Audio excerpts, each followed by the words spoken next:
Mama Chua, Mama Chua wewe.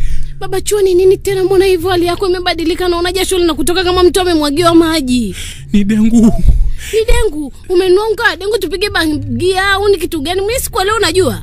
Hapana, ni ule ugonjwa ambao umeingia wa dengu, jointi zinakufa, maini yanakufa, bandama, kongosho, kila kitu kinaharibika. Nimeupata leo. Mungu wangu Baba Chua, umengatwa na yule mbu. Yaani, sasa tunafanyaje kati mimi nasikia ugonjwa ni mbaya sana afu hali yako nikiona ni shida kabisa, ni hata sijui utapona au uponi Baba Chua. Yaani mimi wakufa leo kesho, jamani dengu. Baba Chua kuna hali madeni. Nimekumbuka kuna mtu kuna mdeni milioni 1. Imekuaje?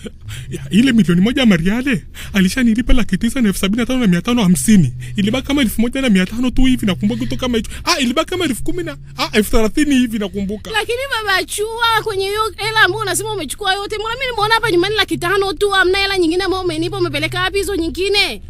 Ile nyingine sinilonga mchepuko wewe. Baba Chua una mchepuko?